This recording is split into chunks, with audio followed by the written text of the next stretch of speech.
Act 6. The story so far. Act I. In an alternate reality where Ranma married Shampoo, their daughter had somehow obtained a magic locket that allowed her to cross dimensions. A few accidents later, several of Ranma's children from various realities ended up in one reality, where Ranma was still a teenage youth. One among them, Ryo Saotome, son of Ranma and Yukayu, managed to get a hold of the locket before Cologne was about to do something devious with it. Following his victory, Ryo sent all the children of Ranma and company to their proper realities, and then prepared to go home himself.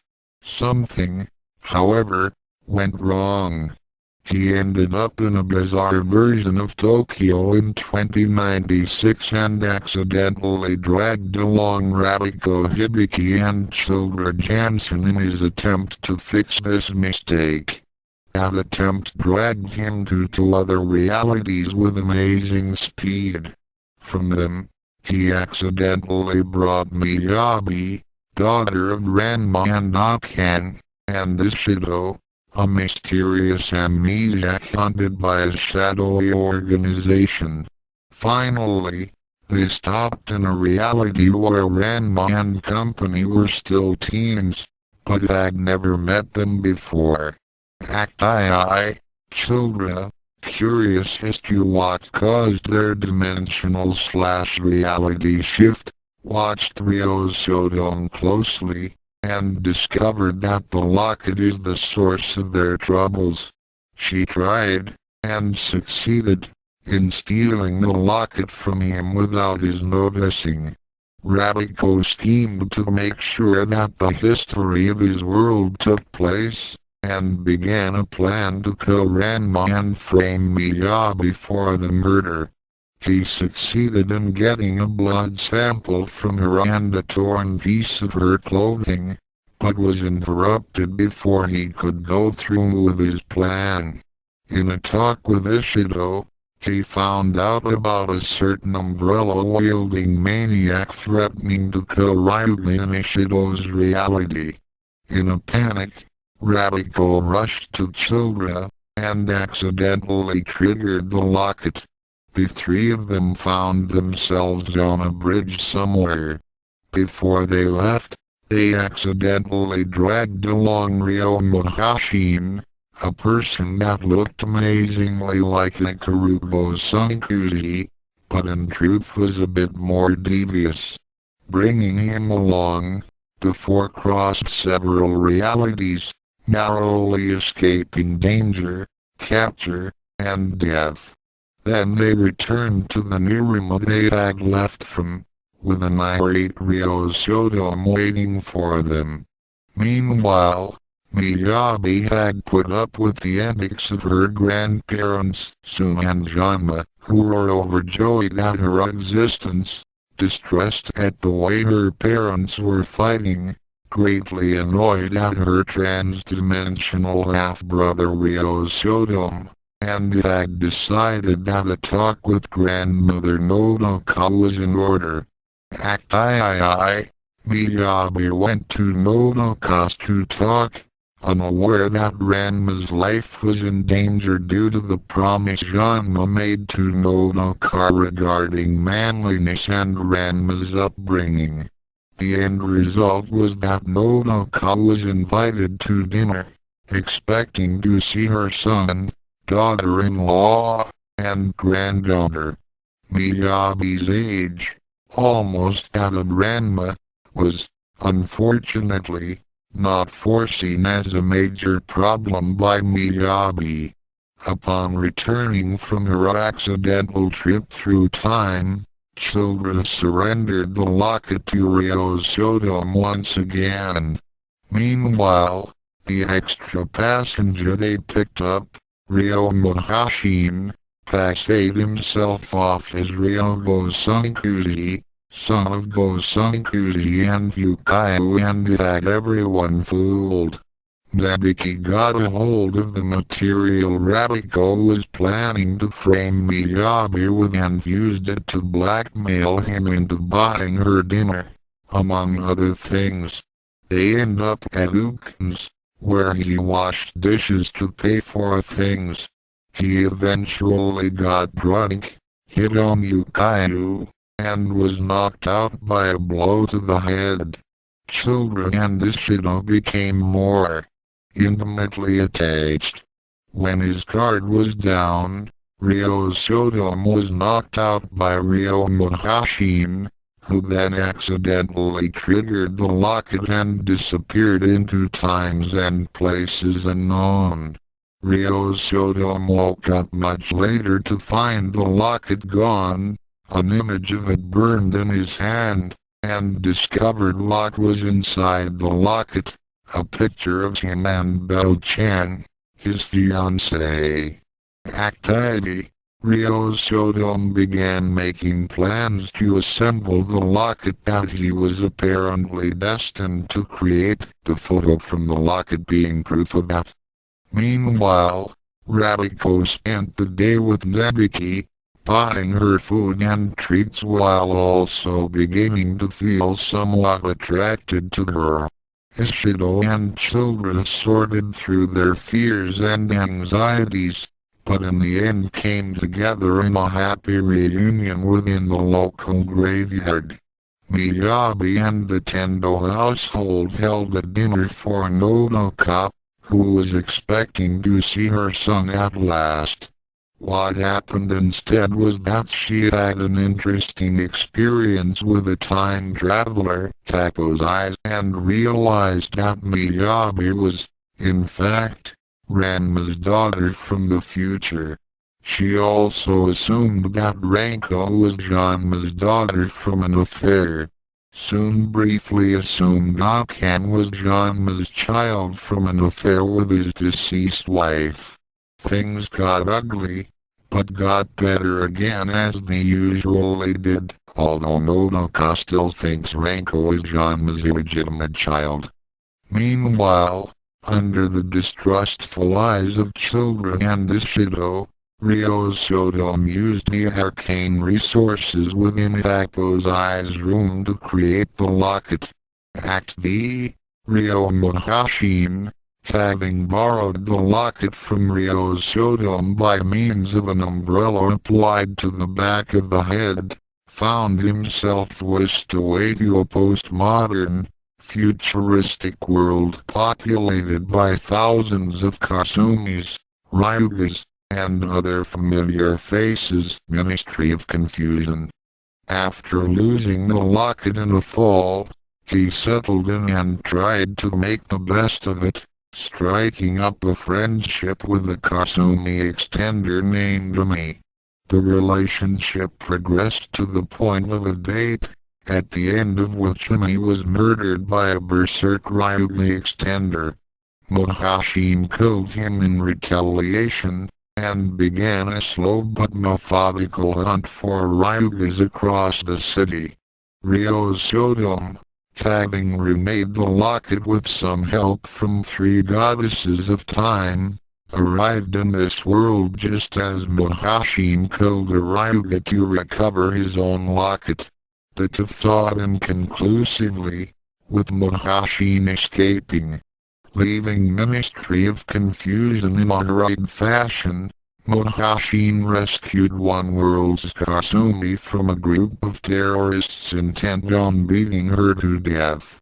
A veteran time jumper already, she took the name Kaeri to distinguish herself from the more serene person she had been.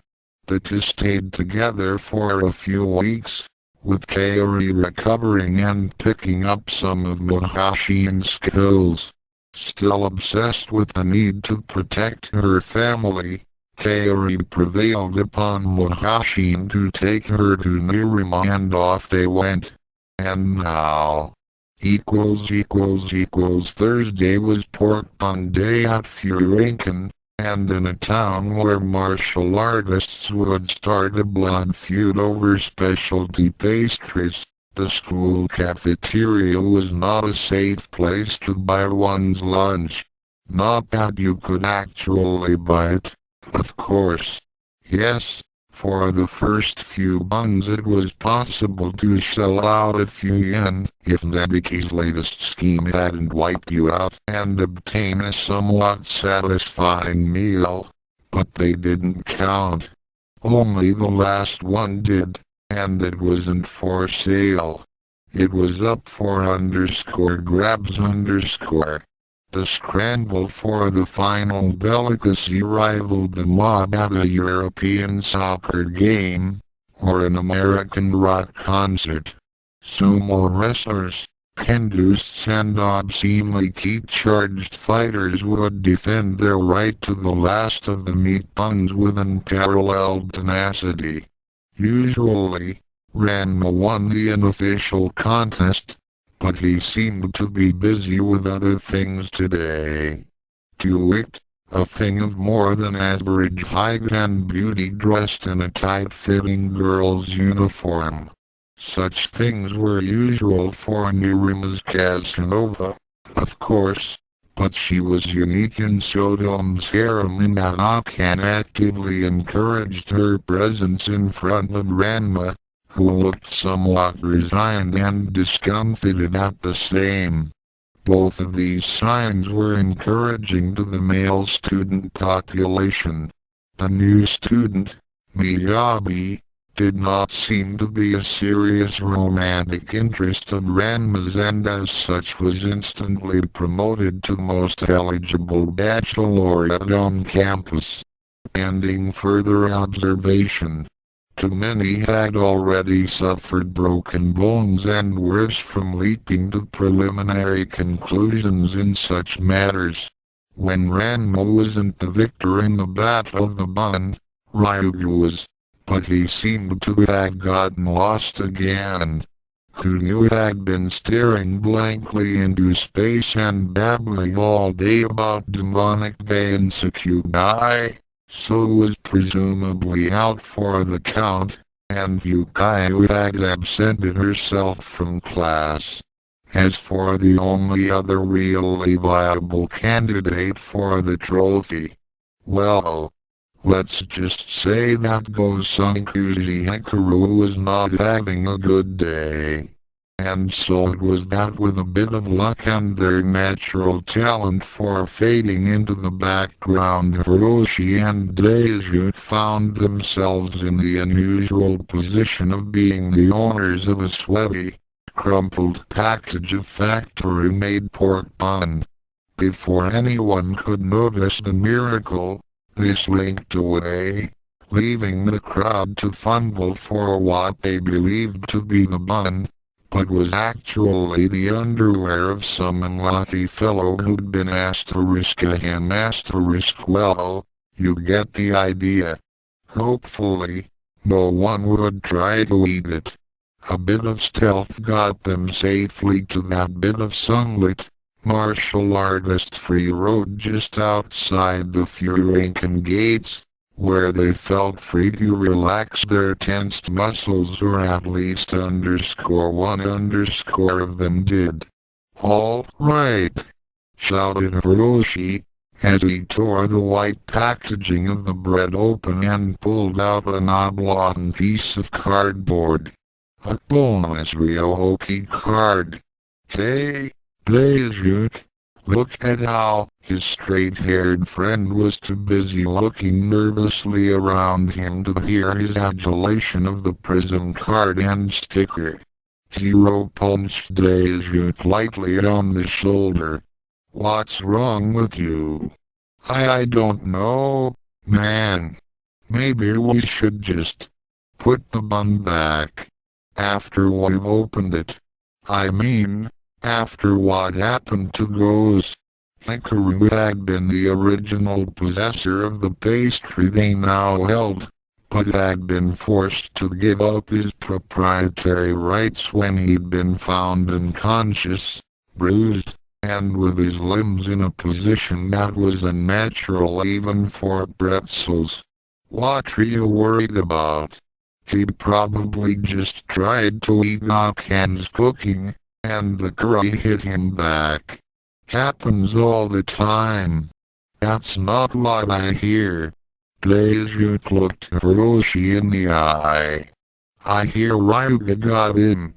Ryuga? Curly hair bobbed up and down as the face below it chuckled. He's probably halfway to Madagascar by now. You know how he gets, even when Ranma's the one who wins. If he found out about this, he won't find out if we eat the evidence. I kind of like my bones the way they are. Hey, look. Do you want your half of the pork bun? Or no, excuse me. A voice from behind them. Normally, the phrase excuse me would not sound very threatening, but when the words were pronounced in a sepulchral voice and the kind of deep baritone that could only be achieved by key-enhanced male martial artists, it was enough to send chills down the spine of any ordinary Nerimite. Hiroshi stuffed the bread down his sleeve and slowly turned around. Daisuke just stared. In front of them was a young man standing about 6 feet tall, with black hair, brown eyes, a red bandana and an evil look. He wore Ryuga's clothes, and he was glowing gray. Can you tell me the way to Furankenhai? Oh, man, not again. That was enough for Daisuke. One lost, super-powered Hibiki was clear and present danger, but two. He did the reasonable thing, and ran away. Hiroshi tried to follow, but the newcomer grabbed him by the collar and lifted him a foot in the air. Hey, let me go. The pork bun dropped to the floor. Where? Growled the warrior, looking straight into the schoolboy's pupils. Is Furankenhai? Hiroshi pointed at the large sign on the wall behind them, which read, appropriately enough, Furanken High School. The black-haired boy blinked. Then, he laughed. I made it, he shouted. After bombs, and storms, and seas, jungles and deserts, I'm actually back. But Perdita. His key glow turned a shade darker. Ranma, you'll pay for this. This eyes now. Again. Oh ho ho ho ho ho ho ho ho ho ho ho ho ho ho ho ho ho ho ho. What are you? Hiroshi wondered aloud. Some kind of freak. The other seemed amused at this. He smiled and answered, I'm the Batman. With that, he dropped the boy and ran through the school gates, emitting noises to rival Kodakai's cackling. And why not? He seemed just as insane. Hiroshi sighed. Another day, another wacky villain.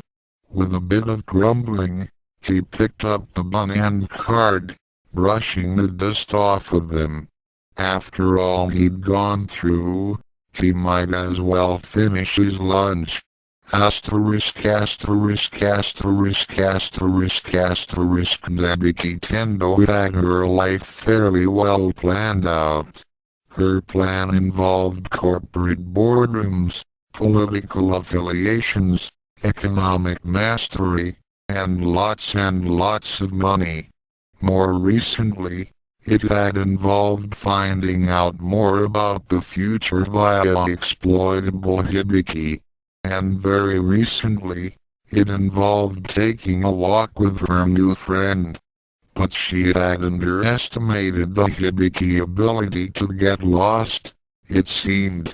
Because while she didn't recognize the dirt road she was walking down, she had an unpleasant feeling it wasn't in Nerima.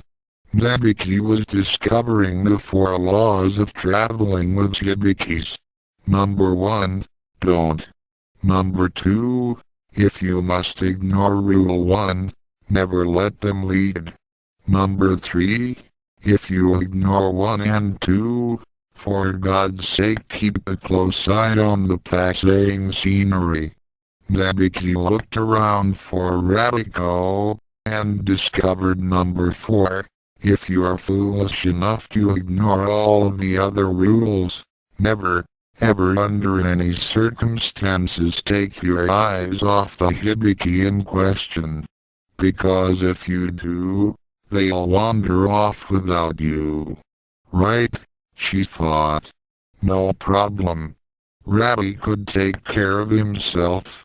Didn't Ryuga always manage to find his way back to the dojo? She'd just catch a bus or a subway back home. Just as soon as she found one. Now where the hell am I? She wondered out loud. No one answered her, which wasn't terribly odd considering she was alone on the road. Nothing to do but keep walking, she supposed. Whistling, Nabiki began to stride purposefully down the dusty trail. Half an hour later she wasn't whistling, and her stride had changed into a trudge.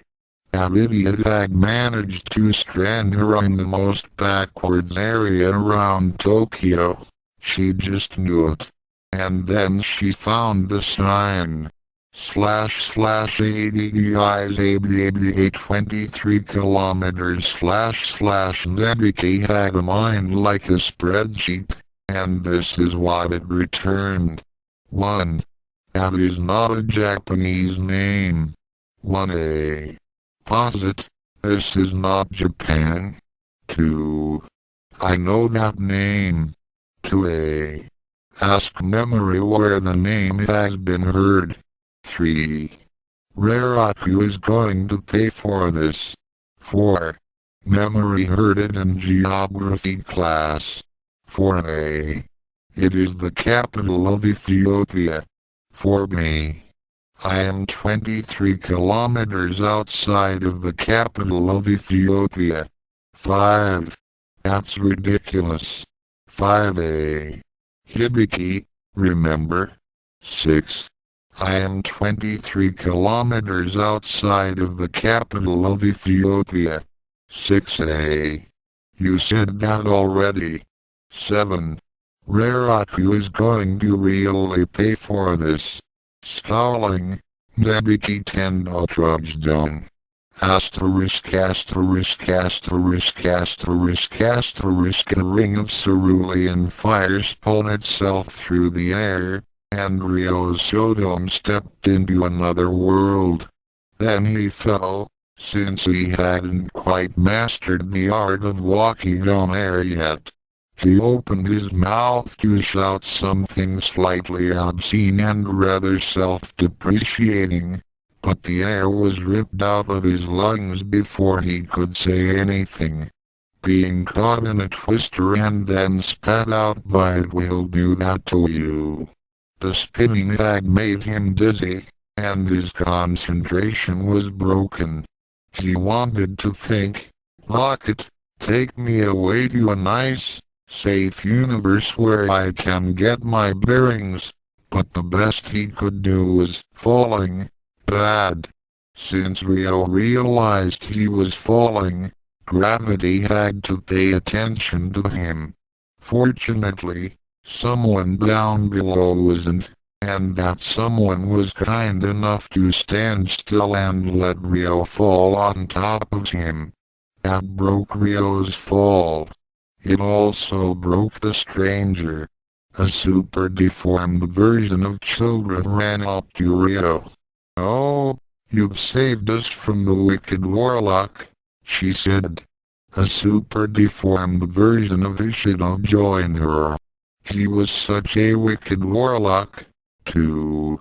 Soon a crowd of super deformed Nerimites surrounded the pig-tailed boy, all of them saying, He saved us from the wicked warlock, or some variation thereof. All I did was fall, Ryo said. I don't even know who I landed on. He slowly picked himself up, then looked at the body. Muhashin. I killed him. That's what we've been saying, the Nerimites chorused. Then they began to sing. Music swirled out of nowhere to match their impromptu verses. Ding, dong, Muhashin's dead boy well-bred fell on his head. Ding dong, the wicked warlock's dead. Ding, dong, he broke his back and won't be back. Who wrote this hack? Ding, dong, let's give his corpse a whack. I didn't mean to kill him, Ryo stammered. I mean, I know he was a psychopath, and he deserved. But I didn't mean to. Shot cleared Ryo's mind, then hit him again a second time. He realized that the locket hung around his neck was cold and silver, not flickering with azure flame. That meant that the other locket, the older one, wasn't around. And that meant that this Ryo Muhashin wasn't his Ryo Muhashin. And that meant, oh my god. Ryo fell to his knees. A glowing bubble of golden light slowly floated down out of the sky. The Nerimites reverently cleared a space for it to land near Ryo. He looked up in time to see it pop, and to see the dark-haired girl who stepped lightly onto the ground beside him. Oh, Miyabi, it's you, Ryo said glumly. The Nerimites gasped at his familiarity with the enchantress. I see you know me. She frowned a bit, and sounded stern. I don't know you, and that's why I've come. Her voice took on a more aristocratic tone, as if she was speaking for a hidden recorder. I am Miyabi, the good witch, and I must know, are you a good warlock, or a bad warlock? Am I what ? Ryo could hear the patience leave Miyabi's voice. I said, are you a good warlock, or a bad warlock? Well, I'm not a very good magician, and I just killed a man. What do you think? The Nerimites let out a collective gasp, and then began to run away. A super deformed radical ran right into a super deformed kudu, causing more confusion and delay. If you are a bad warlock, Miyabi declared angrily, then I must ask you to leave. Ryo threw his hands in the air. Fine. I just want to go home. If I deserve to, that island, go home. Miyabi sounded confused. All you need to do is take the umbrella next to you and tap it against the ground 3 times, saying, I've got a better idea, Ryo interrupted. He grabbed the locket with a white-knuckled grip, and cerulean fire carried him away.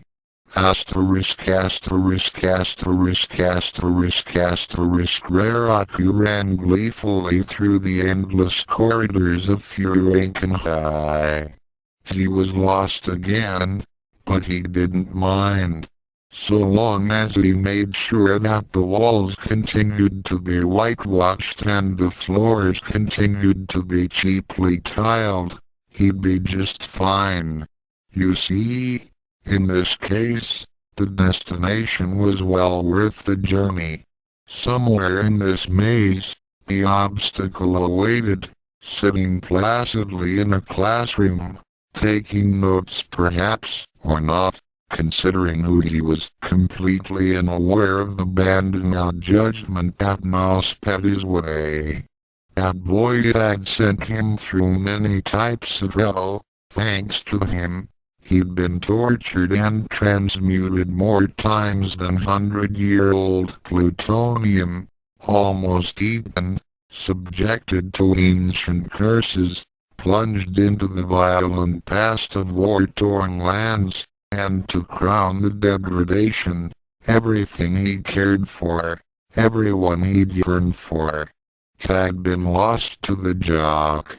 At long last, he would be able to destroy his opponent. Normally, there'd be a few minor quibbles to prevent him. A few millennia of social and moral qualms here, some measly law against murder there. Turn left or right. Rat had come to a turning point, activating the navigational sections of his brain. They read the sign at the end of the hall. Classrooms vertical line principal's office asterisk right asterisk answered his mental compass. Ryoku nodded, thanked his frontal lobe for the information and turned right. Somewhere in the vicinity of the hypothalamus, a playful neuron giggled. Now where was I? The boy's brow furrowed for a moment. Oh, yes. Reasons why I shouldn't kill Ranma. Yes, a few trifles stopped him in his time and place, but in this case, in this past, they were all null and void. There wouldn't be any guilt attached, either. Oh no, no guilt. In fact, he'd enjoy the feel of the little roach's burnt flesh in his arms.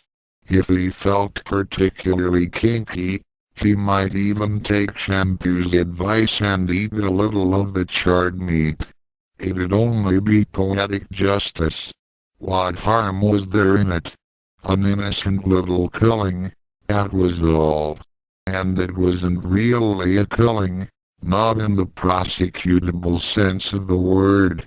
After all, Ranma was meant to die.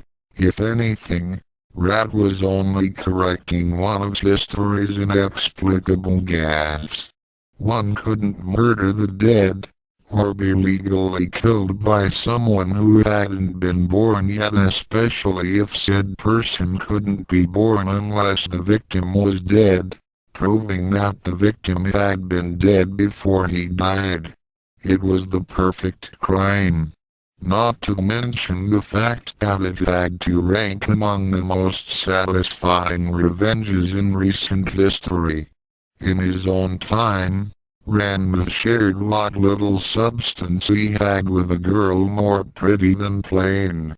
He was unharmable. But here he could, and should be named, maltreated, burnt to a cinder with the very key blast that his appearance in Ryoku's life had caused to surface. Ryoku. His goal had changed, and the significance of his name. Once, he'd wished to do to Perdita what Ranma did to him, to make her life a living hell, but now he knew her, and he wished to elevate, not lower her. He was now Saotome's downfall. A curse upon you, Ranma. My loss of Perdita is your perdition. A tear ran down Rat's cheek as he remembered how he'd been forced to leave poor, innocent Nabiki. Saotome had toyed with his life and that of his ancestors for far too long. As soon as Rat found him, and he would find him, if he had to spend years searching this public educational labyrinth, his malignant machinations would be cut short. Hello and greetings, my long-haired friend. Blared a voice behind him, apparently in English. Ryoku stopped in his tracks and turned around, to be confronted by a 6-foot reject for a Tropical New Cruise Line's ad. Rabiko gulped and pressed his back against the wall in a futile attempt to pass through it. Principal Kunio grinned. It's really too bad, thought Raraka bitterly as the silver shears approached his neck. That mighty attacks aren't charged by fright.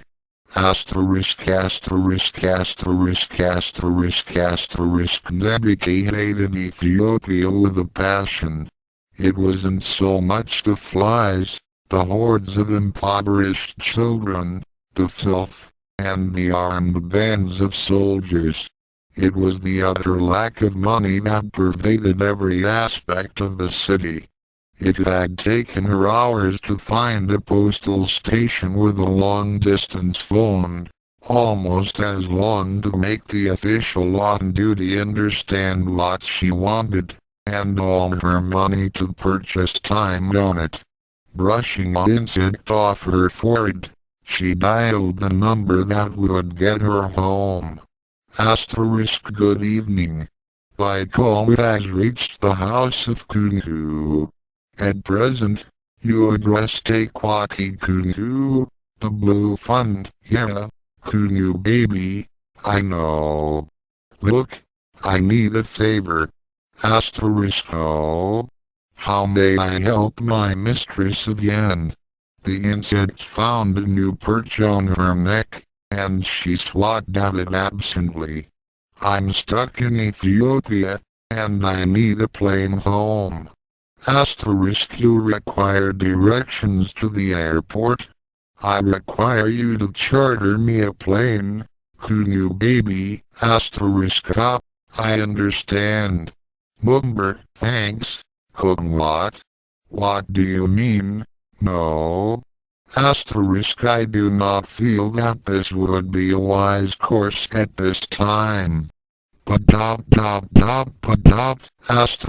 Besides, I despise being called Kunu baby. As you well know. Good day. Kunu, don't you dare hang up Kunu. Kunu. In the post office depot, the mailman calmly watched. Who's the Asian chick, Amen? The one smashing the phone with the mallet? That's the one. I don't know. Seems upset. Oh. Cute. Oh. Oh, very definitely so. Alec, here she comes. Any of you gentlemen have a phrase book? What did she say? She asked me for a date. Hello? Speak Japanese? She says I am the most virile man she has ever seen. You lie. Speak English, please. Sure do. You got phrase book you? The insect settled down happily in the small of Nabiki's back, and began to chew. So you also just transferred here, HM? Miyabi asked a brown-haired girl in front of her, while munching on the last orange from her lunch bag. It was the tail end of the meal hour, and since she couldn't do anything about Mum and Dad while waiting for class to start, she decided to strike up a conversation. Yes, answered her companion. I just transferred here a few days ago. My name's Miki. Miyabi. Ranma's daughter was glad that the other had taken the initiative in not giving her family name. She's run into enough problems with that today, already. The girls exchanged smiles. So, why'd you move, Miki? It was a family decision. What kind? My parents decided that they needed a larger house, and since property in Nerima is cheap and expandable, noted Miyabi, remembering a few instances of gratuitous property damage. I see. Why did you come here, Miyabi? The girl growled.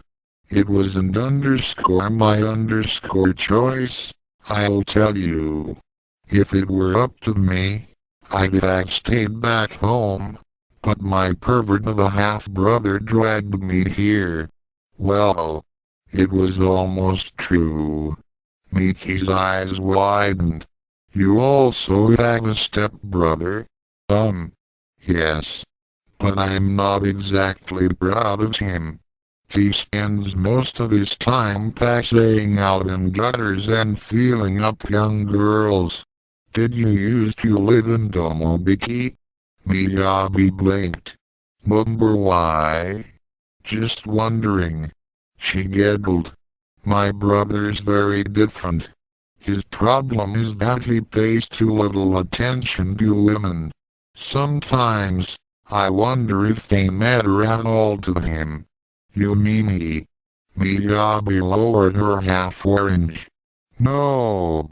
The other girl flushed. He's not interested in boys, either. Sorry. I thought. I just wish that. A size.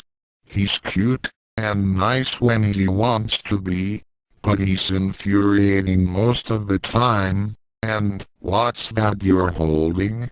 Miyabi pointed at a small robot which Miki was toying with, more to change the conversation than out of genuine curiosity. She'd had her share of passionate perversions on her little trip, and she didn't like the dreamy look that her companion took on whenever she spoke about her sibling. It's my diary. Diary? Miki nodded. Want to see? She pressed a button on the robot's flash. Even a hot and spicy girl like you can catch cold without a shirt on. Miki-Chandot's and promptly regretted doing so. Your brother? It's not what it sounds like. I don't know how that got on there. Missed. Millimeters HM, said Miyabi, sucking a bit more juice from the orange pulp. Really? Miki's mouth was pressed into a tight line, her eyes were wide open and twitching slightly, and her cheeks were redder than Ryuga's nosebleed. Back at the other school, I'd write into my diary, say something into the robot, and give it to a friend of mine. She'd do the same thing and give it back to me the next day. Miyabi blinked. A shared diary? And recordings? Okay. Not that she should be surprised. After all, she'd seen more than her share of weirdos since her arrival in the past. Isn't that kind of dangerous? Oh? If someone hears what they're not supposed to. None of Miyabi's friends would ever catch a glimpse of her diary entries. A few had tried, but the hospital bills had let them know that it was a costly and futile effort. Akan's daughter scowled as she realized that by this time, in her own time, her younger brother was probably having the time of his life reading through her most private thoughts. He'd pay for that when she got back. In any case, the comment seemed to have softened Miki. She giggled, relaxed, and proceeded to tell tales of times when tape-recorded technicians had resulted in situations of traumatic romantic tension. Somehow, it had never occurred to her to scrap the toy and save herself all the grief. Then again, wheels turned in Miyabi's head. Someone else's grief might very well prove her parents' happiness. All of the troubles she'd heard of from Miki happened when people accidentally revealed how they really felt about someone. Now, If she could get either mom or dad on tape at the appropriate moment. Miyabi? Yes? You just swallowed a very large chunk of orange peel. What? Arg. Asterisk BDUI exclamation point asterisk. The peel sped from her mouth just in time to be swatted aside as the door to the classroom swung open. 20-some-odd students instantly stood up as a little girl dressed in a yellow skirt and jacket ensemble entered the room. "Good morning, Miss Hinako," they chorused. Asterisk asterisk asterisk asterisk asterisk he'd killed Ryo Saotome. A version of him, anyway. Well, it had been an accident, but the guy was still dead. If he hadn't been chasing around the multiverse like some avenging spirit of the night, then that world's version of Ryo Saotome would still be alive. The fact that the diminutive natives of the world seemed happy at Saotome's death didn't help matters.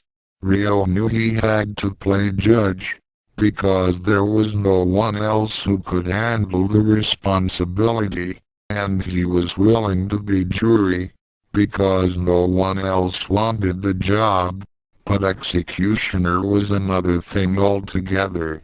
So Ryo sat and moped. He'd been doing a lot of that lately.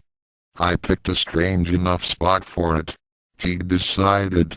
Trees blocked out most of the sky, cloaking him in shadows that sweetened his mood.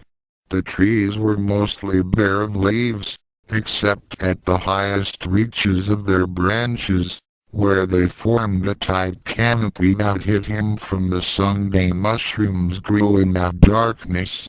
Tall skinny ones that reached up like sunflowers, and short squat ones, sturdy like old stumps. He sat on one of those now, letting his feet dangle. Occasionally he would half-heartedly kick at the grass, wondering again how it could grow so tall without any light, and why it was such a bright, vibrant shade of green. I killed a man. The adventure in time just kept getting worse and worse. Lying and fighting led to more fighting and more lying, and his companions through the worlds became less and less trustworthy. Thefts and betrayals were becoming more and more commonplace. Then there was the incident with Rapo's Eyes book. No, it was more than that. An incident was something that just happened. Ryo had set out purposefully to use any magic he could find to solve his problems, and in the end he'd just made them worse. What's more, I can't just promise never to do it again. I've promised myself just one more so many times that I can't keep track, and each time I break my word to myself. The big-tailed boy shook his head. I'd even had this conversation with myself before, and I just go on to do something worse. Yes, you are certainly a loser. Ryo's head snapped up. Who said that? I did. Saotome? Ryo was on his feet, hands clenched into fists. Show yourself. Ryo spun himself in a circle, but he still saw nothing. I'm warning you. You're coming with me. He swore he could hear a yawn. Since when does a cat ever go anywhere it doesn't want to? Cat? What sort of sick game are you playing? If you don't calm down, I'm going to get bored and go away. And then who will you have to talk to? I don't want to talk to you. I want to throw you in a straitjacket and haul you back to whatever hell you came from. The voice sounded offended. There's no need to be insulting. Hell, indeed. Ryo took a deep breath. He noticed the locket wasn't glowing, so this wasn't his Ryo Mahashin after all. In that case, the voice was right, and anger wasn't going to solve anything. I'm sorry. There was no answer. Hello? Silence. Damn you, Mahashin. Stop playing games. I said enough with the insults. I don't know who started that stupid rumor, but cats are not demons. If you weren't just a human, I would have to get angry. As it is, I'm mildly annoyed. I'm sorry. Are you? You say that a lot, and then you go on to do worse things. I know. Yes, you were just thinking that, weren't you? You can read my thoughts? The voice sounded exasperated. Of course I can. You're just a human. It's not like you had any really profound insight, after all. Here's an example. Now, you're insulted. You can't stand not being the best, and being shown up by a meerkat indeed is driving you insane. Ryo closed his eyes. I know I'm not the best at everything. I'm not the fighter my father is, and I never will be. Oh, really? Sarcasm dripped from the voice. Ryo could feel it. In this world, such things were more real. Didn't you once say nothing your father had ever done equaled the scope of this adventure? And who won the fight in the Nakoyadan? It wasn't Ranma, for all his power, and it wasn't Cologne, for all her craftiness. That's not the same thing. Don't be patronizing. I know that's not true. You know that's not true. You know that I know that you know that's not true. And you're starting to bore me again. I can't help it if you're bored. It's my life. I don't expect it to entertain other people. Entertaining people is the only reason you exist. I'd like to think there was more to it than that. When you were younger you also wanted to think that if you flapped your arms fast enough you could fly. That didn't make it true. Not yet. Ryo jumped up, landing on a low, bare branch of a nearby tree. I'm getting closer. He felt the voice scramble away. So you've learned to be a bird. In a more menacing tone the voice added, cats eat birds. Curiosity kills cats. So you claim to be curiosity now? It explains how I've gotten to be where I am now. So you curiously wandered yourself into a tree. I jumped to your tree, because I tricked you into talking long enough to find you by your voice. And you think I didn't know that? If you did, you would have moved to another branch before I landed, instead of after. What? And ruin your sense of accomplishment? Ryo shrugged. If you say so. Cats don't like being mocked. Neither do humans. Oh, really? Then why do so many humans keep cats around? Because they don't stop to listen to what the cats are saying. I had to get your attention. The voice was smug. But I was still listening. Now you're talking back.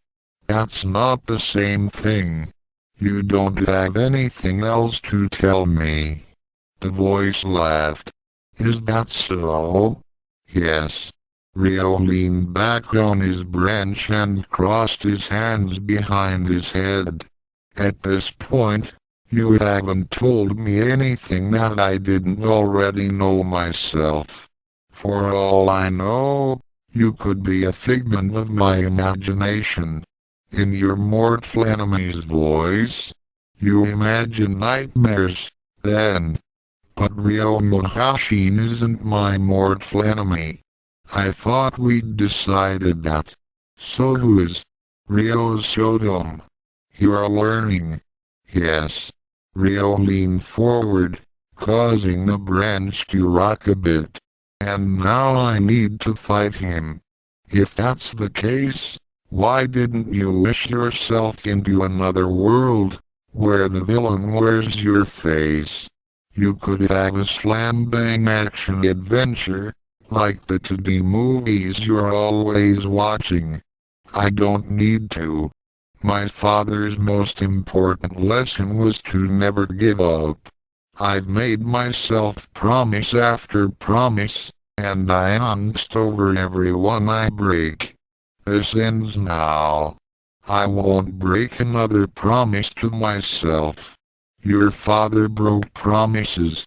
He gave up. Yes. Ryo leaned forward. And I've always wondered about that. He was happy with Mother, but he didn't seem to have much drive. Seeing younger versions of him has given me the answer to that riddle. He lost, and much as it pains me to admit it, that broke him. And playing the questioner now, are we? Very well. Somewhere, there is a real Ranma Saotome, and the others are reflections of him.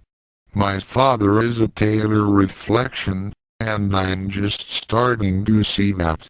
It sounds like someone has been reading too much Zelazny. What? Ryo paused for a moment, almost falling out of the tree. You gave something away there. You are not just a figment of my imagination. I never claimed I was. Now I've lost my train of thought. What a pity. The voice yawned. It wasn't very original. Give me a break. I'm new to the wizard business. Wizard business? The voice edged back a bit. You skim through one grimoire and you call yourself a wizard? You flatter yourself. Ryo shrugged. You have to start somewhere. And the last Miyabi I saw helped put the pieces together. She asked if I was a good warlock or a bad warlock. I was hung up on the warlock part, when the real question was about my ethics. For the sake of argument, let's say you are a wizard. What makes you think you're a good wizard?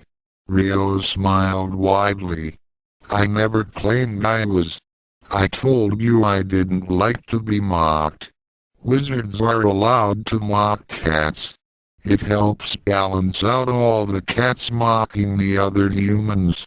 Whatever gave you that idea? Two things can motivate a wizard to his study. One is a desire for power. Pin-pon, pin-pon. Ryo picked the locket up off his chest. I didn't make this for kicks, he said as he studied his craftsmanship. And needing the ability to travel through time to set things right is not the same as a lust for raw power. If you say so. The voice seemed unconvinced. It was destiny. If you say so. Ryo took off his jacket. Well, I did make the thing because I knew I made the thing. If a causal time loop isn't destiny, I don't know what island besides. That leads us into the other reason wizards study. And that is, Ryo jumped to another tree, swinging his jacket like a net. Curiosity. He felt something struggle underneath the cloth, but he held on. I told you it kills cats. Let me go. The voice screamed. Wizards need familiars. You'll do. He tied the arms of the jacket together, making a rough sack. I'm not that good, the voice whined.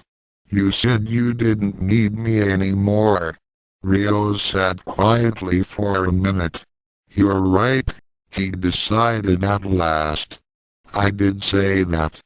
But talking with you has been enlightening. That's because you finally bothered to listen. So I'd better learn to do it more often. He untied his jacket. All right, Mohashin Cat, you can go.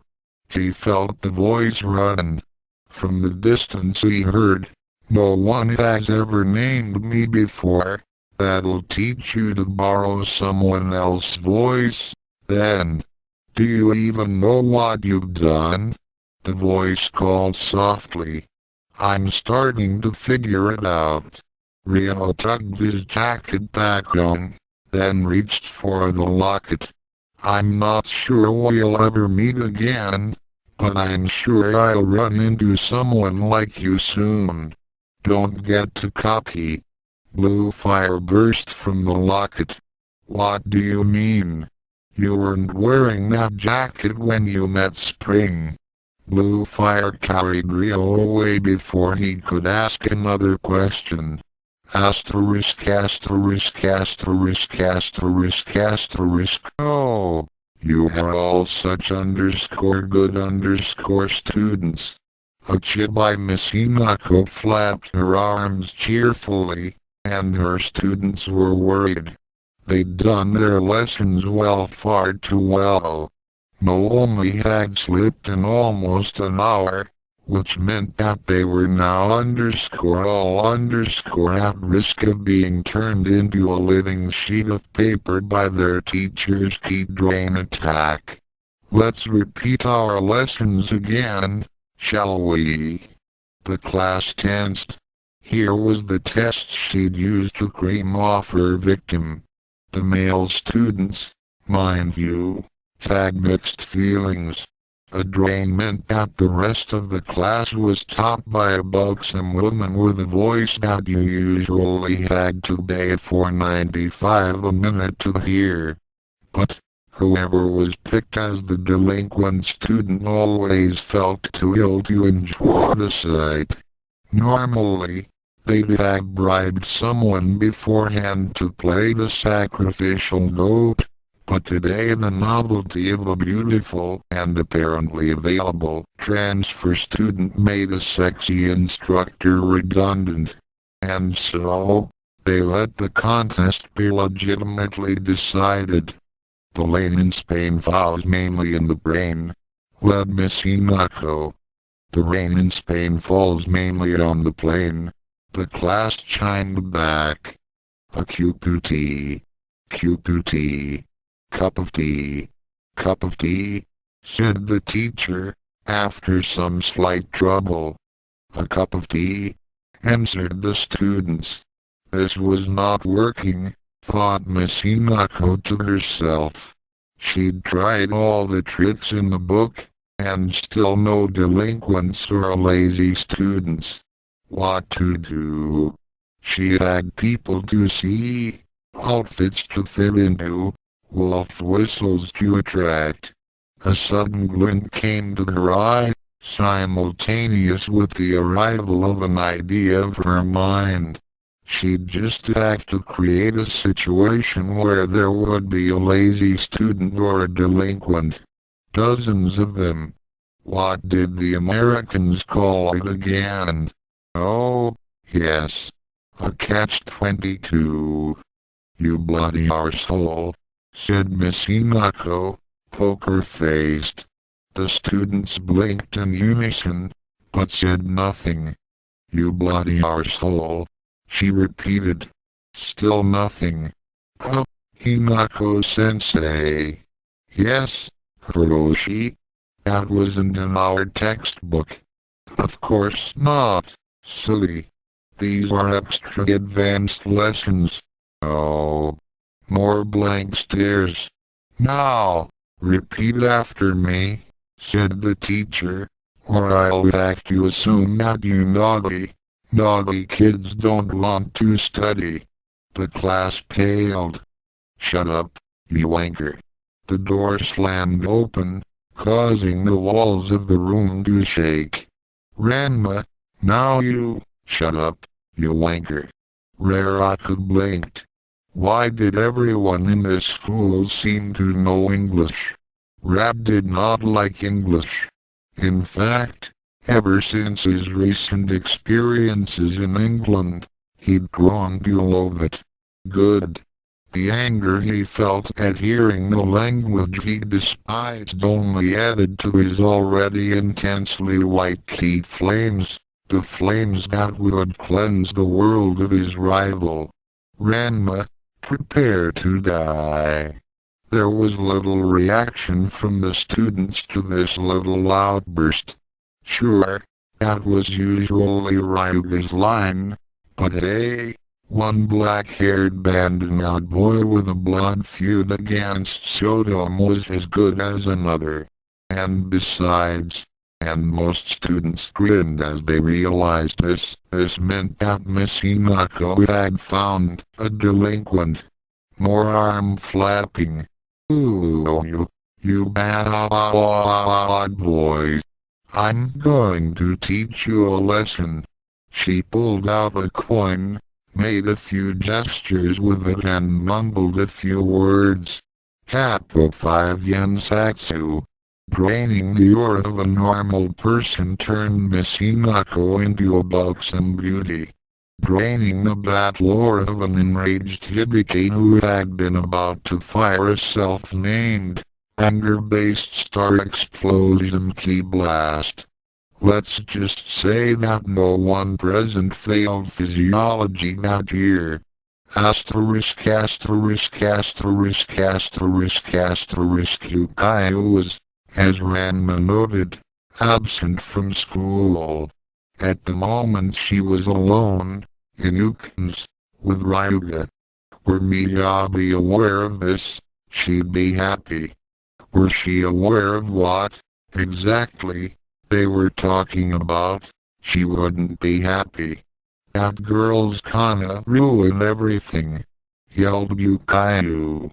And, worse yet, your incompetent bungling isn't helping a bit. Hey, wait, are you saying this is my fault? Countered Ryuga. For not being able to tell Akan how you feel? Yes I am. Ryuga's rage flickered out, replaced by the depression that usually hung around him. You're right. His shoulders slumped and he gave a little sigh. Yukayu patted him on the shoulder. Hey, don't be so hard on yourself. Now, what we need is a little organization. A plan. You with me so far? Ryuga nodded. Thank goodness for small miracles, she mumbled under her breath. Nothing. Okay. Let's think. Asterisk Rab licked the blood off his upper lip. Salty. It had been half an hour since that transformation, and he still hadn't been able to stop bleeding. It should, he thought to himself, be illegal to sell clothes that tear so easily under a little pressure. Really. In a way, he was grateful for the buckets which he had to hold.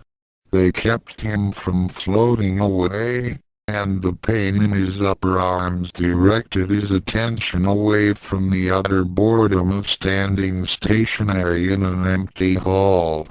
But apart from that one tiny silver lining, his day had just been one huge, black storm cloud. And what's worse, he forecasted rain. Left square bracket Aloha, boys and girls exclamation point right square bracket // rat tensed. He knew that voice. // left square bracket I have a special fun announcement for all you wacky kids. Right square bracket / so. Only the penis system. Rare could breathe a sigh of relief. / double quote all students are to attend a special seminar on pineapple carving in the main auditorium. Double quote / rats mert. Somehow, it sounded like something that principal would come up with. / double quote now double quote / a few groans from the classroom behind him, and the shuffling of chairs. / double quote all those who are late will have their hair confiscated at the entrance. Double quote / the door next to Raraku swung open, making him fall over the buckets and coating the entire hallway with cold water. Well, maybe not the entire hallway. There was one little area where, in the middle of a pile of clothes, steam rose around a rather cute-looking bat who seemed, for some odd reason, to be glowing black. Squeak. Squeak. Squeak exclamation point asterisk smash crunch trample tap any complaints about the unfairness of the incident were effectively quelled by the mass of students which was pouring out at high speed from every door in the corridor. Once the crowd had subsided, the bat sat up and tried to rub its head with its wingtip. It quickly found that sharp claws weren't the best thing in the world for easing a headache. She waddled a few steps. If only she could find some photographish blur zooming in. Mum, Dad. Stomp ang over. Wait, Miyabi. I still haven't told you how you and I, splat so this, thought Raraku, is what pain feels like. The black heat flames around her grew, turning her tiny form into a living shadow. At least one good thing would come out of this. The minute she found Ranma. Hurry up. I'm coming. I'm coming. The bat's eyes glint evilly. She concentrated on letting go of her anger and instead focusing, as she'd been taught, on all the sadness, all the grief, all the pain that Saotome had caused her. Ranma, when I am done with you I will personally see to it that your burned remains are fed to Akan as part of Furinken's mystery meat dish. She thought she heard herself say. Unfortunately, since bats can't talk, it sounded more like squeak. Squeak. Squeak squeak. Squeak. Squeak exclamation point say, said Akan, pausing for a while and pointing at Raraku. Isn't that, Shishiho? A flurry of arms burst into the hall, followed by a quick scan of the hallway by that which was in between them. Miss Hinako's eyes alighted on the bat. Capo 5 yen satsu. As she fainted, the bat idly wondered whether the pool of blood from her nosebleed would be warm enough to change her back. It was a hot day in Adizababa, but then it had been a hot day in Adizababa for the past 15 years. People were as used to it as they were ever going to get, which meant that only the less healthy ones dropped dead of dehydration. The Gerald Ford Cantina, named after its most illustrious visitor, had a ceiling fan. This meant that while it was only a few degrees cooler inside, the air circulated nicely, giving the impression of a mild breeze. Just enough to refresh, but not strong enough to blow the poker cards out of their places. "Tunu," said Big Eddie Major Booty. He was rather disturbed by the turn this game was taking, and wanted to hit someone to calm his nerves. Instead, he reached for his cards and took another gulp of whiskey. The rest of the players took their requested cards. A headman of a minor tribe, a trio of city rats, an Irish banjo player, an Asian girl, and a Frenchman. The cards he drew lessened his natural homicidal impulses, and more whiskey made its way down his throat. "Four of a kind. Four of a kind," as his friend would say. "Oh my. 223 francs. See ya dat? Sure, unraise ya 89, I will." Two of the city trash folded. The Asian and the headman met and raised. The Frenchman scowled and held. Big Eddie's perpetual scowl stayed in place, but inside he was gloating.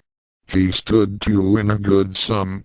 The headman was holding the wealth of his tribe, and Frenchy there had "arms dealer" written all over him in big bold letters.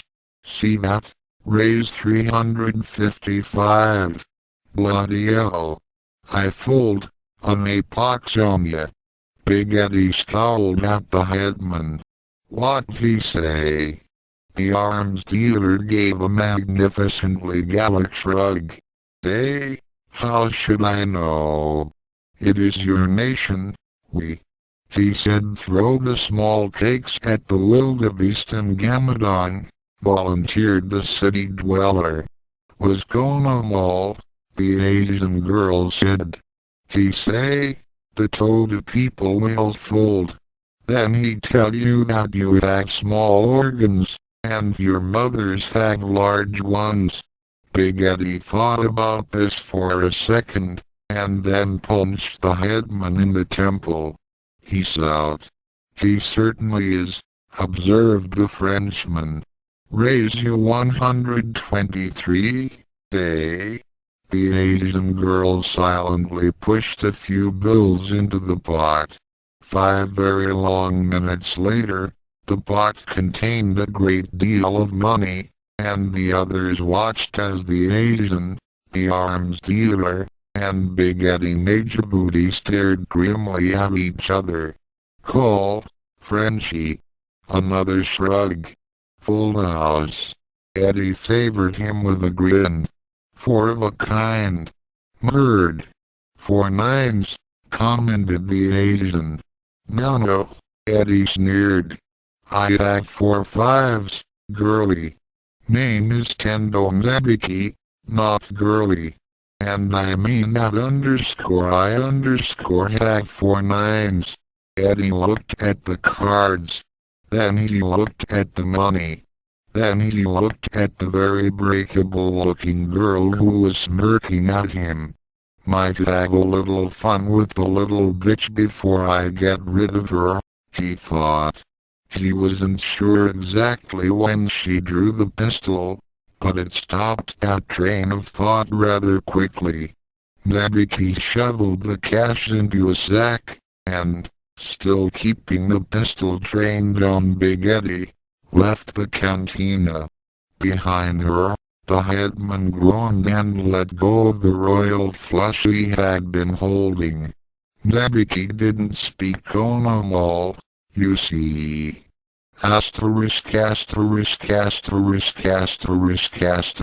Something had to be done. Miyabi was currently watching for her parents from a bird's-eye view atop Furinkan High as they lingered around school grounds after hours. Mother was in the courtyard talking with her 2 friends, while father was using the athletic equipment on campus to keep in shape. She had been observing her parents through the school day, and their relationship so far, in her opinion, was wildly underdeveloped. She wasn't exactly sure, but if she remembered the stories her parents told her about their youth, they really should have been more affectionate by now. The question of what, exactly, was to be done was not easy to answer. Her earlier idea of hammering the idea of them together until they surrendered was obviously flawed. It was exactly the same thing that her grandfathers were doing, and she saw how badly that was backfiring. A step at a time, perhaps. It was a little too slow for her tastes, but at the moment she wanted any victory she could get. It was a little idea, but it was an idea, and it was progress. Asterisk asterisk asterisk asterisk asterisk after school. Edukins.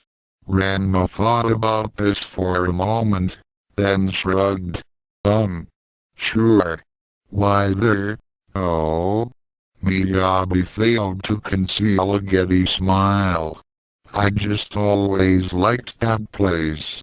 That was easy, she thought.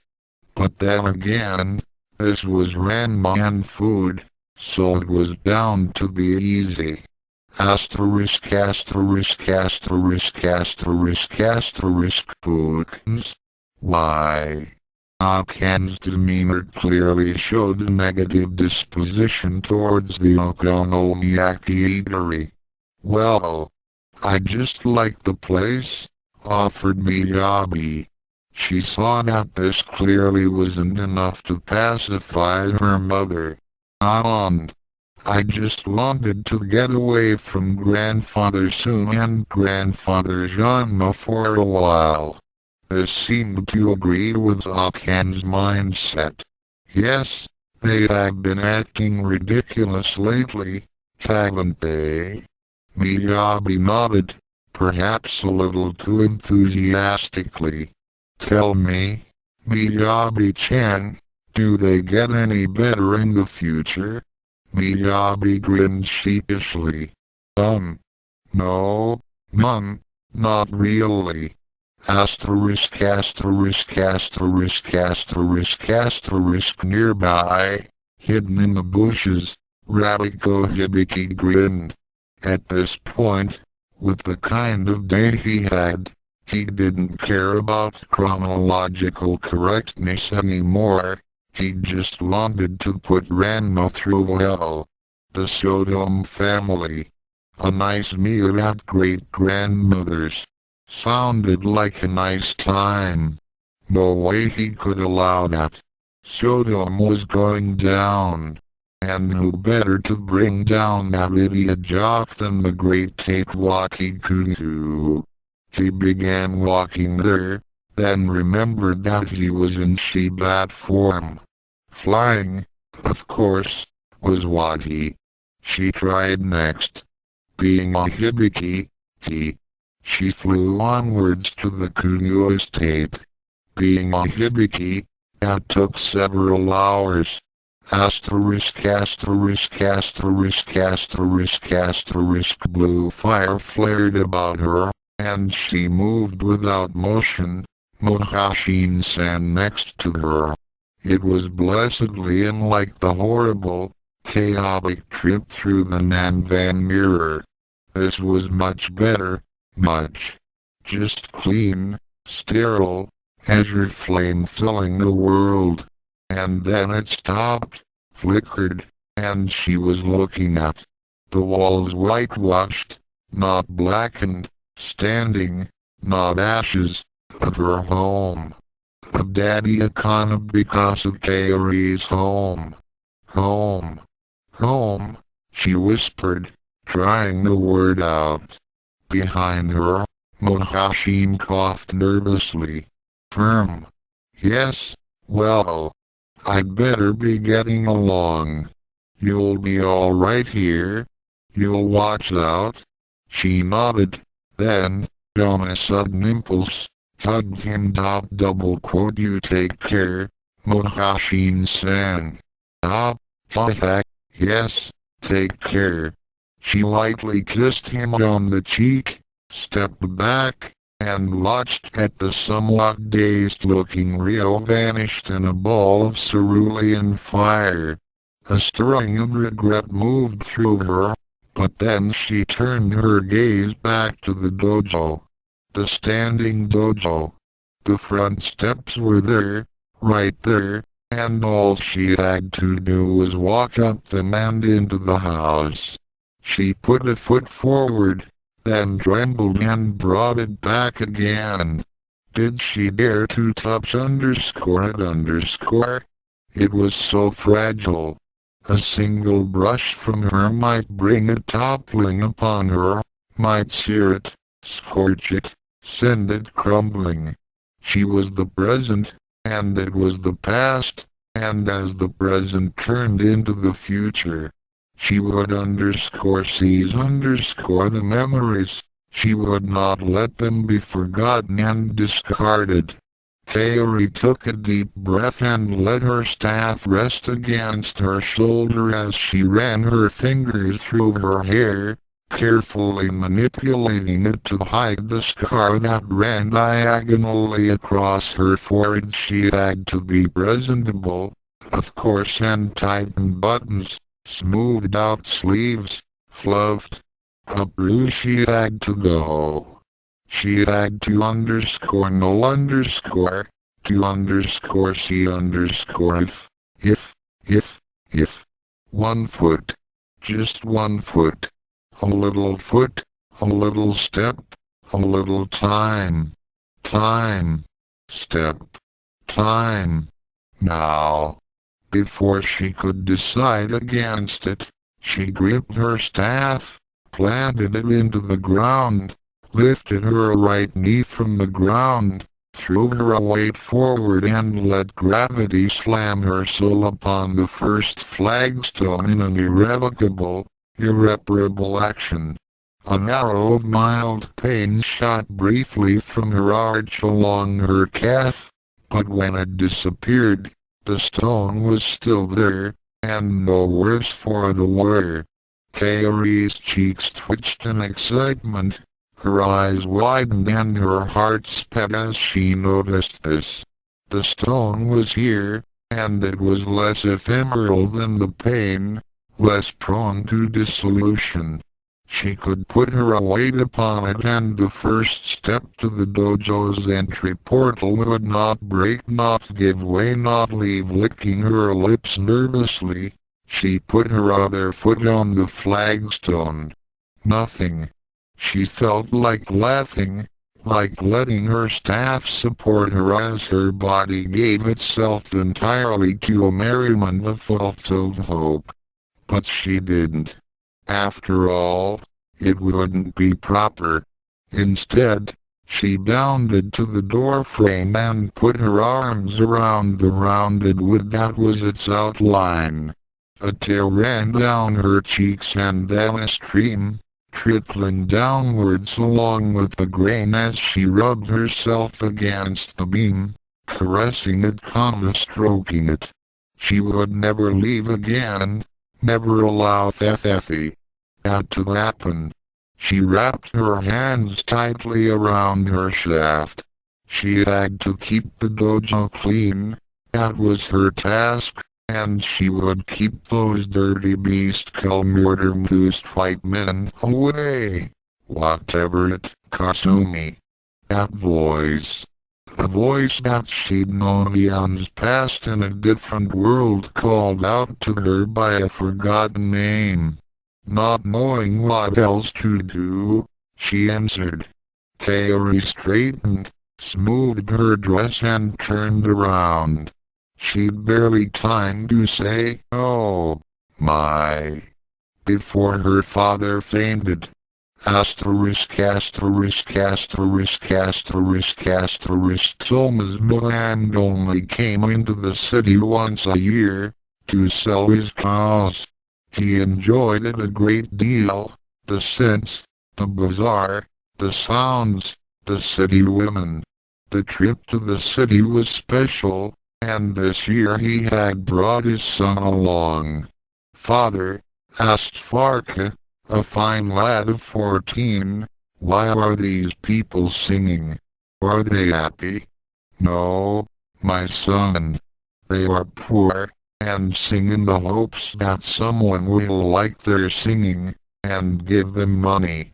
Farka nodded solemnly. "I understand, Father." They strolled through the market, enjoying the day. Thomas had gotten an excellent price on his bulls, and now came the agreeable process of buying. "Father?" "Yes, son?" "Look at that lady. Is she a spirit?" The father followed his son's gaze, and blinked in surprise. "No, son. She's, well, I'm not sure. I think she might be some sort of outsider. She's sort of white. Look at her funny eyes. And why is she singing? Is she poor too?" Thomas smiled. He didn't like not being able to answer his son's questions about life, but he could answer this one. "Ah, son, she is singing an old Bambara under song." "Is she Bambara, Father?" "No, son. But that's the language in the phrase books that sells at the postal station." They listened to the strange woman sing for a long time. "Father?" "Yes, son." "What do the words mean?"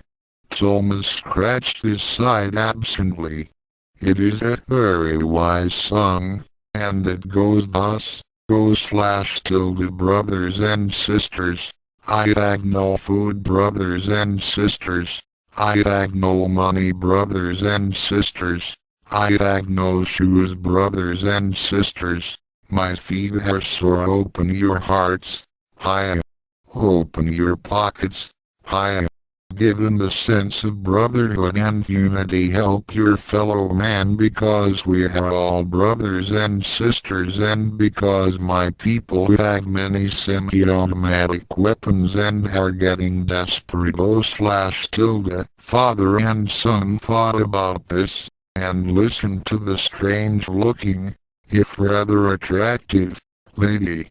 "Father," Farka said firmly, "let's give her money." "All right, my son. But only a little." Asterisk asterisk asterisk asterisk asterisk asterisk shot asterisk shot asterisk asterisk shot asterisk shot asterisk shot asterisk asterisk slice asterisk cause. Concentrate. Asterisk poke asterisk asterisk boom asterisk. Kaeri smiled as she gleaned the bits of newly shredded chicken from their various landing sites. "That nice Mr. Mahashin," she thought as she put away the ice pick, had found such a good way to tear chickens apart. A pity it had to be so messy. Once everything was clean and the meat was in a tidy pile, she went on with her preparations.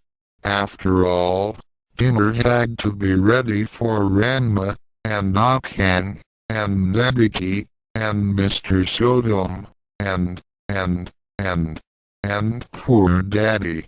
She'd carried him to the sofa. He mustn't have been eating well. He seemed much lighter than he used to be, and put a cold cloth on his forehead, just like she always did during one of his spells. She hoped he'd wait before supper time. The cook wrapped a little bit of meat carefully in its pastry blanket, as if it were a child.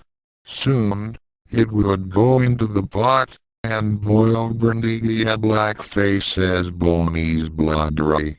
Cook. Go into the pot, and cook. Not burn. Just cook. Kaeri only noticed her hyperventilation when she forced herself to stop it. By then, the dumpling in question was nothing but a stack of very neat, very fine slices. But it wasn't ash. And with the others she would feed her family, make them grow, give them strength, and Daddy would click father. I'm home. No. Not her. Not here. Not yet. Frowning slightly, Kaeri wiped the unused bits of ingredients off the counter and into her hands, then sprinkled them into the dustbin. It wasn't right for both of them to be here. She picked up her staff from where it leaned against the refrigerator and pressed it between her breasts. She left. Not for long. She was not abandoning the dojo. No, never again. She'd be back. Kaeri slid out the back door just in time to hear Kasumi's startled gasp and trademark phrase. She'd be back. Soon. Asterisk his emulate glowed brighter with each step.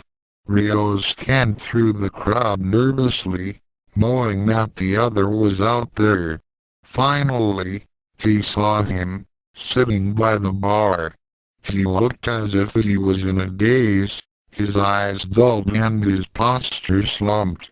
Muhashin blinked, looked at his own flaring locket swinging from the chain around his neck, then looked up.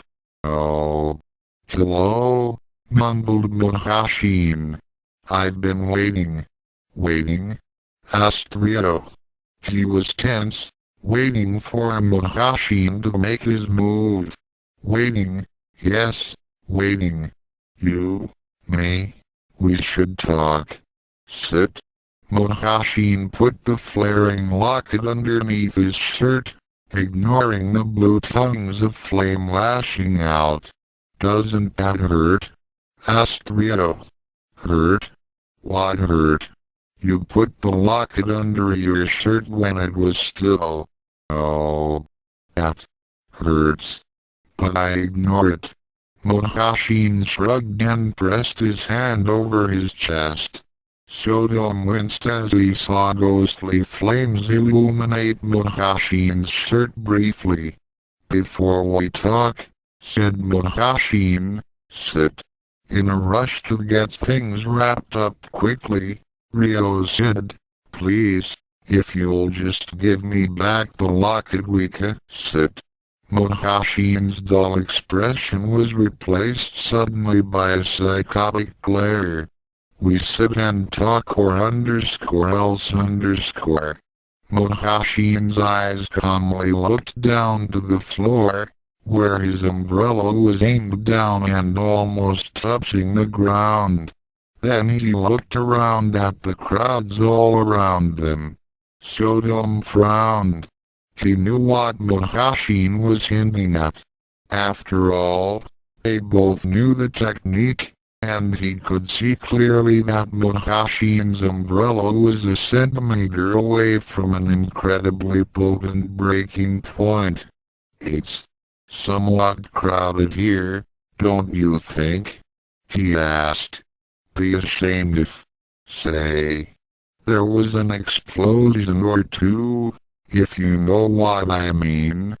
All right, I'll sit, said Ryo, trying to calm the other down.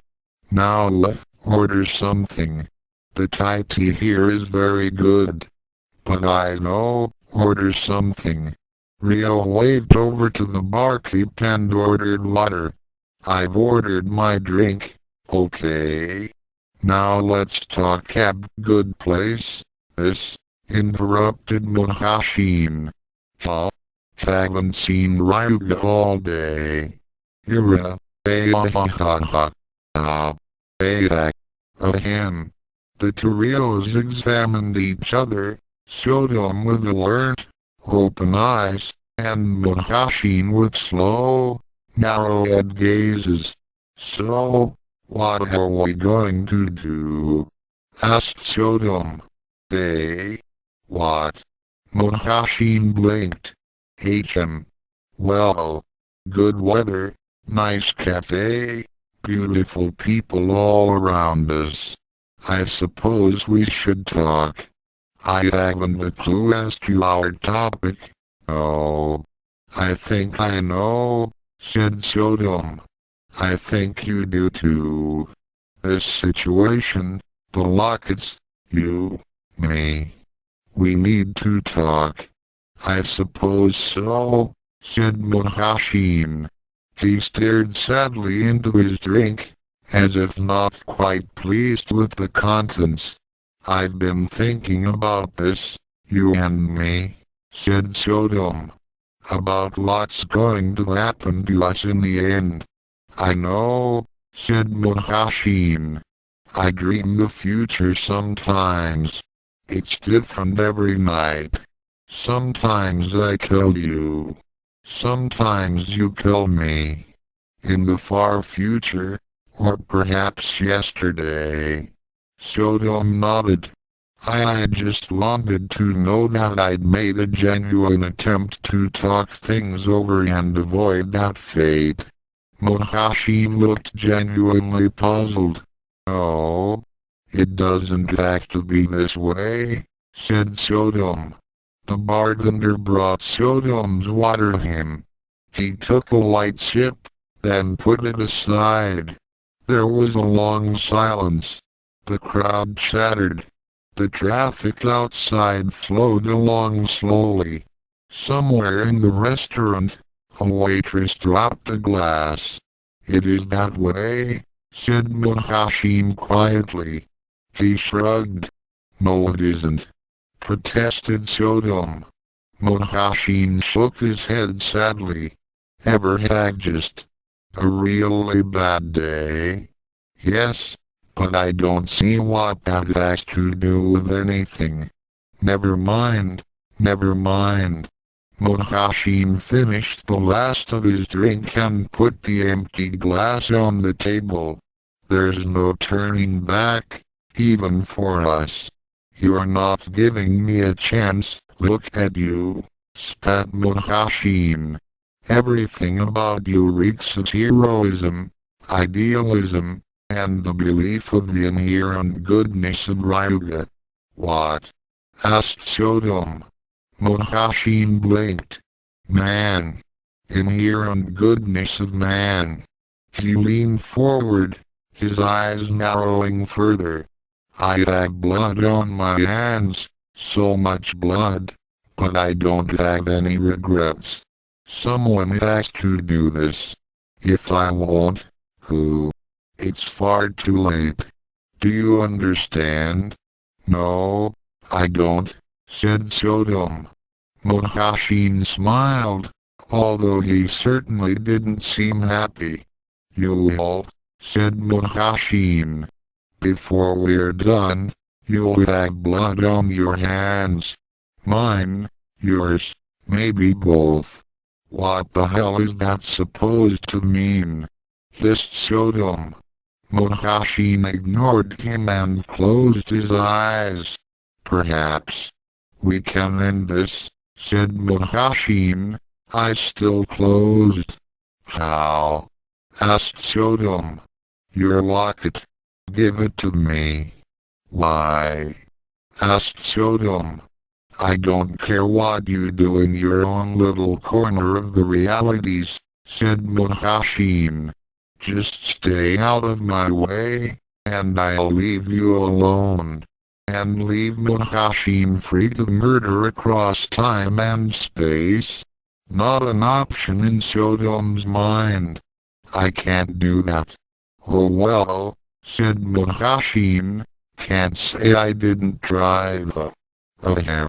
Nice way. Muhashin, listen, said Saotome. I will, said Muhashin, eyes still closed, to the sound of victims. Saotome's eyes widened as he realized what Muhashin was about to do. He lunged forward, but wasn't fast enough. Muhashin's umbrella tapped the floor. A violent blast shook the cafe to its foundations. With a sweep of his hand, Muhashin touched a cement pillar that was next to him, setting it off in another violent explosion of choking dust and deadly shrapnel.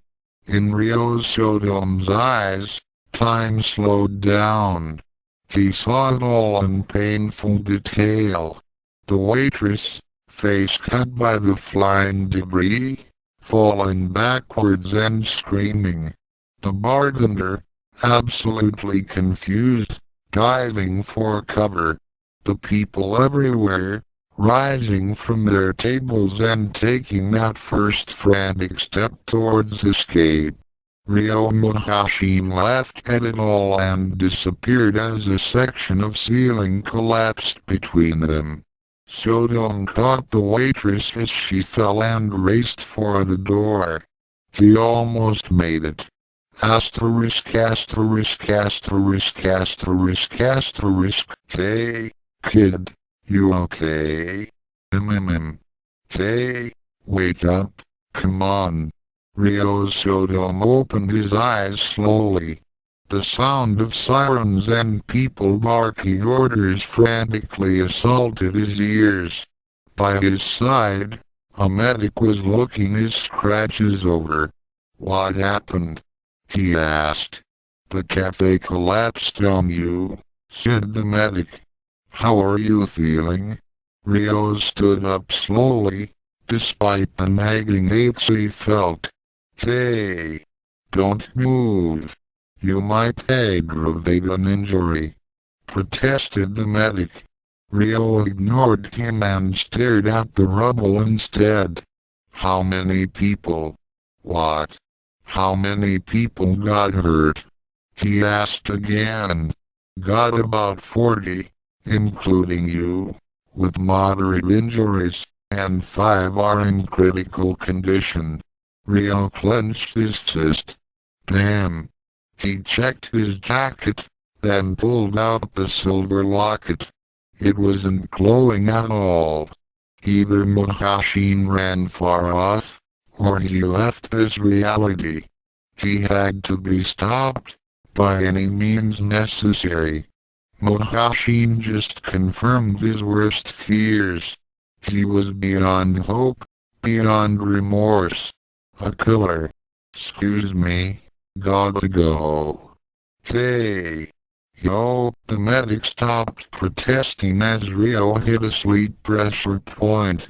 Ryo caught him and laid him down. Sorry, I don't have time for this. A few blocks away in an empty alley, Ryo pulled out the silver locket and concentrated. A moment later, he was gone. Asterisk asterisk asterisk asterisk asterisk. The final bell of the day rang, signaling the end of the day in Nerima. The students were celebrating this fact in their usual manners, be it a trip to the local hangouts, a friendly sports get-together, or one of 100 different other things. One girl, in particular, was waiting for 2 other people to arrive. Miyabi paced around nervously, repeating the plan in her mind. They were going to go to Hookins. She'd subtly get them to actually have a good time together, and things would grow from that. Gotta take that first small step before taking the big ones. That is, if they didn't back out from fear. Speaking of people backing out. Dad. Hey. Over here. Ranma winced and looked around. hoping that nobody noticed a girl was calling him Dad. Hey, not so loud, he hissed. Why? She pouted. You're ashamed of me. No, nothing like that, replied Ranma quickly, hoping to avoid making a scene. It's just, we're the same age, and people look at us funny with you calling me Dad, so just don't yell it out like that, okay? Oh. Miyabi grinned sheepishly. Sorry, forgot. Very carefully, she reached into her pocket. There was a nearly inaudible click. I still don't see why the kawaii-kuni tomboy and me gotta go to Hookins. Do you like my shirt, Dad?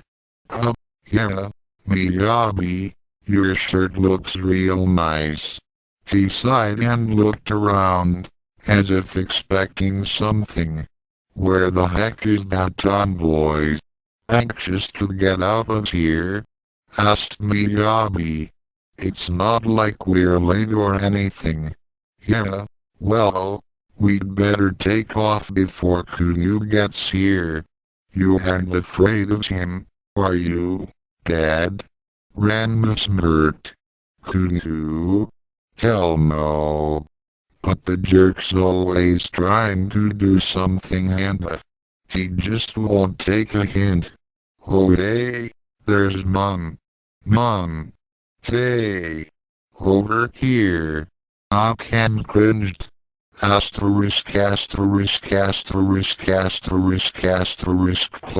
in Furinken were over for the day. Only two types of students weren't happy at this point. One was the hapless students that were stuck in detention. The other being the Furinken students that stayed in Ukins all day. Why? We don't have a plan, yelled Yukayu. Ronshin's heading home with Akan and we still don't have a plan. Ryuga, who was never a great schemer to begin with, could only sit there and mull while Yukayu paced around anxiously. She really didn't like the way he was sitting there in non-activity. Don't just sit there, think of a plan. I know. I'm trying to think but nothing's happening.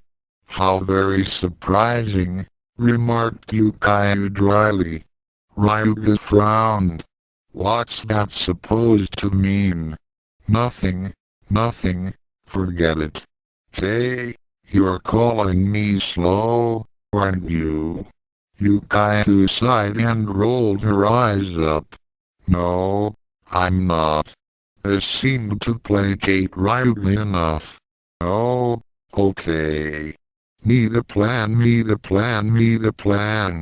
Ryuga spoke up first, much to Yukayu's surprise.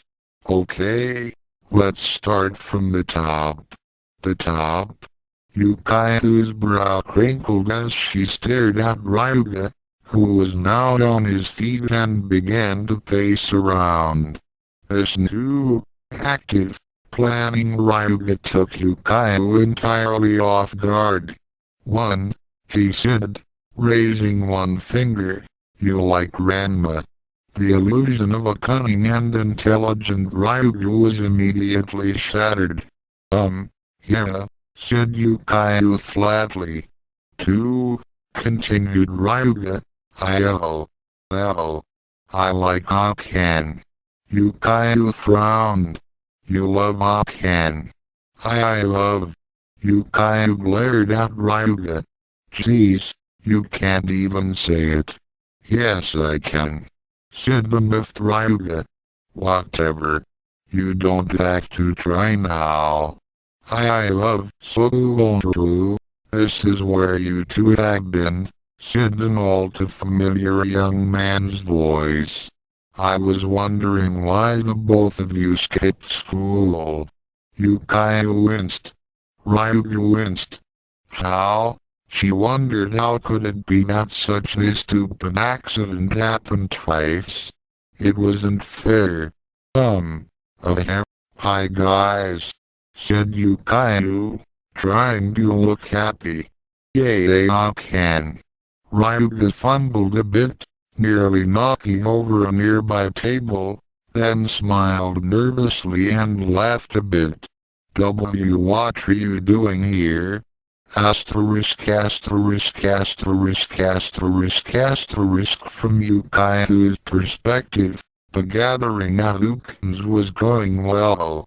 It was going underscore to underscore well. Yukai was observing how things were progressing, and they were progressing very badly. Oh, it wasn't depressing on anyone's part. They all talked about school, traded a few funny little personal anecdotes, and generally had a good time. Ranma was smiling. Akan was smiling. Occasionally, they were smiling at each other. This was wrong. Yukai had this really weird feeling that they were all being watched, but didn't have time for an additional aggravation. There were enough problems at the moment. Ryuga was no help. He turned to Jello every time Akan smiled anywhere near his general direction. The worst part was, she couldn't think of a subtle way to nudge the conversation towards pairing up Akan with Ryuga and Hira with Ranma. The non-subtle ideas were worthy of Kodakai or shampoo and involved a lot of clomping and attempted kisses. Yukai was tremendously embarrassed to have those thoughts to begin with. She could be more violent about it, as shampoo and Kodakai were, but that wasn't her style. No options. Damn. And so Hiroshi said, "What stick? Get it?" Ranma laughed at his own joke, along with Akan, Miyabi, and Ryuga. It only served to bring Yukai out of her reverie. She wished that someone would break up this happy fest before she puked. Our anime. Ooh, Whitasic. She knew that voice. "Shampoo, here you take Akan on date," said the Amazon angrily. "You no fool around with other women." Yukai allowed herself a crooked, tired smile. "Shampoo, the manic Amazon. That ought to break up this happy atmosphere." She looked at Akan and Ranma and that thought was quickly crushed. It seemed he had one arm almost around her, as if protectively, and she was leaning slightly towards him. She briefly wondered if now would be the time to get violent. "Oh ho ho ho. Ranma darling, there you are. Kodakai. That would be violent enough." Asterisk asterisk asterisk asterisk asterisk. "Oh ho ho ho. Ranma darling, there you. Oh my." The Black Rose was currently seeing red. Very red. When last Kodakai saw Ranma, he was under the spell of that evil harlot, the big-tailed girl, forced to be in the form of an inferior man. The only way for Ranma to return to his gallant, handsome, irresistible form once more was to, well, the thought made Kodakai blush so, and send an electric shiver through her body as well. It was a shame to lose her virtue before the wedding night, but she would gladly sacrifice her body to her dear Ranma. Except it seemed that Ranma was once again his normal, dashing self, which was good.